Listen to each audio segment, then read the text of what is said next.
So what we have to do is let it all into God's hands. There you go. And there's a perfect example in Scripture. Do you know what that example is? Jesus is hanging on the cross. There's two people on both sides of him. The good thief. At the very last, this guy lived a pretty crummy life. He wouldn't be on that cross, right? If he was a good guy. He did some pretty bad things, but the very last moment before he died, he repented and converted. And what did Christ say? Today you will be with me in paradise.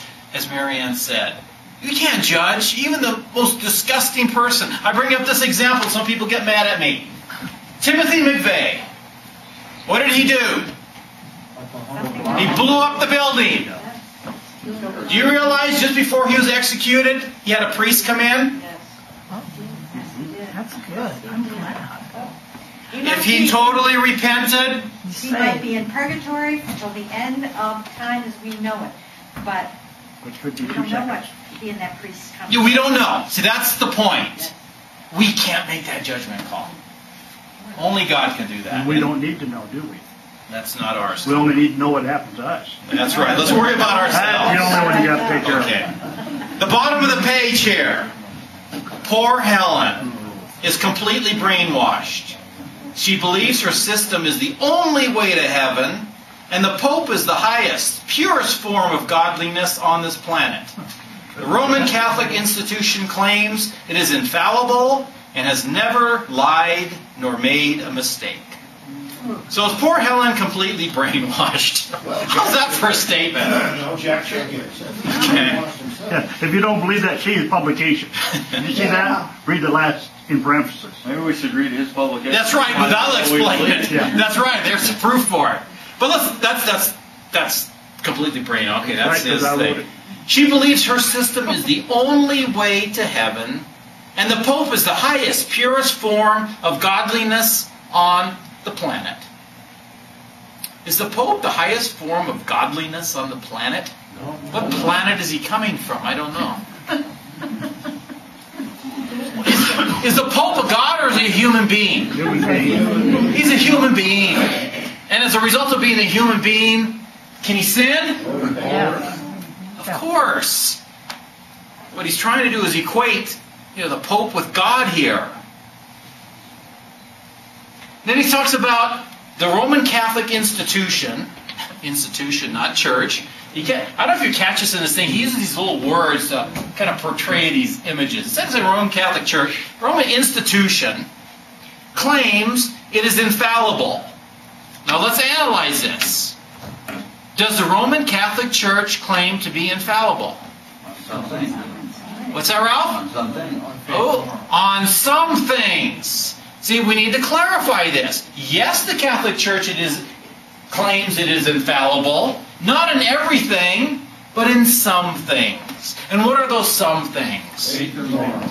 When it speaks on faith and morals, and we need to clarify it even more, when does the Catholic Church speak infallible on faith and morals? In an ecumenical council. So you see all these conditions, what he's saying, he just kind of puts a blank statement. The Catholic Church speaks infallibly. Think of a person who doesn't know the components of the faith. Oh my gosh, the church thinks everything it says and does is right. You got to understand it in context. Yes, it believes it under the situation of speaking on faith and morals, and it is in union with all the bishops and led by the Pope. That's the condition of infallibility.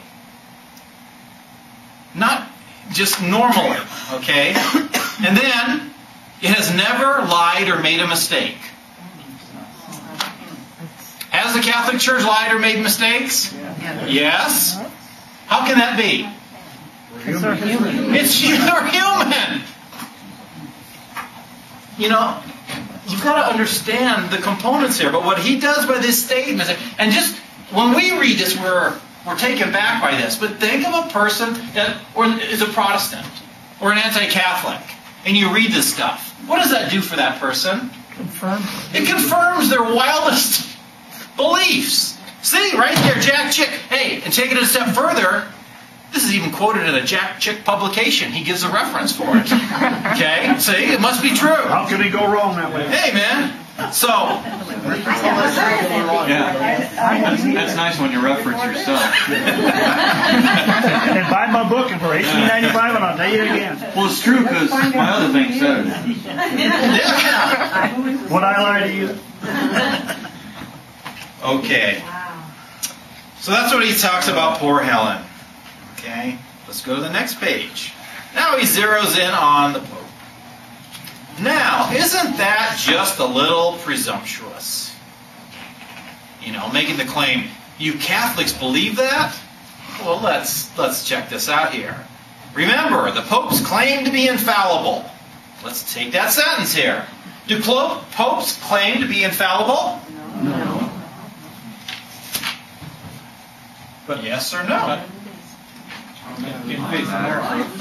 Here we go again. Can this Pope speak infallibly? Yes. Yes, we do believe that. But does that mean everything that comes out of the mouth of the Pope is infallible?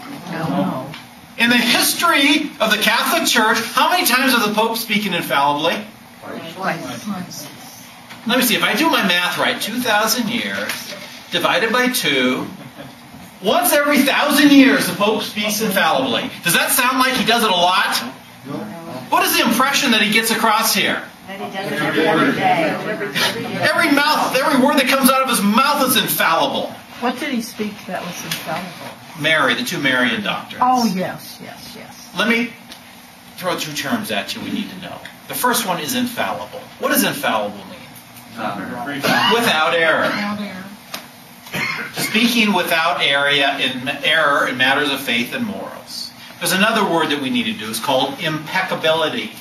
What's impeccability? Sin? Yeah.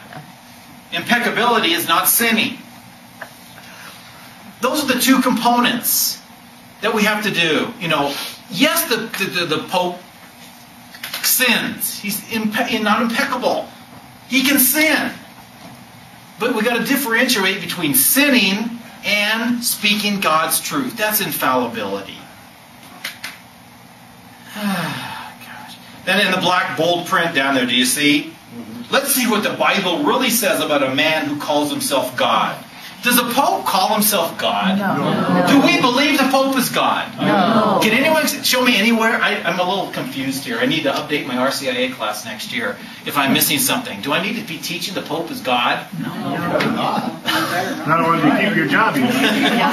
Mother Fisher would fire you. You would be excommunicated.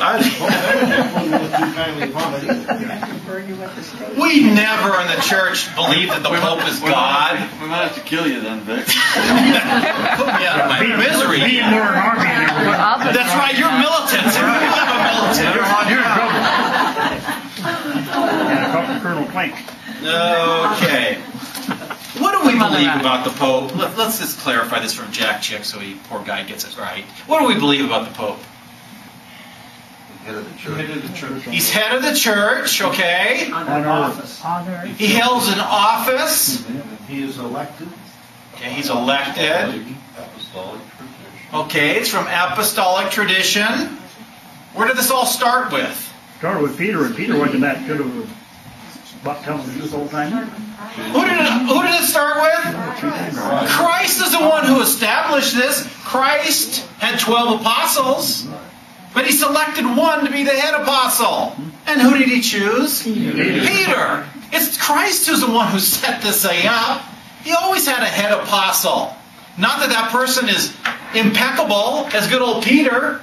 Was Peter sinless? No. Well, Christ said you're going to deny me 3 times, so he right away he knew he wasn't going to have.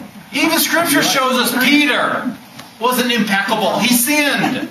But still, Christ made him the head apostle. Christ knew this was going to happen, but what did Christ guarantee? That he would be with his church forever to guide it. That's our assurance. Despite sinful people in there, it's Christ. We have this assurance that he's going to be with us, guiding us to keep us truth.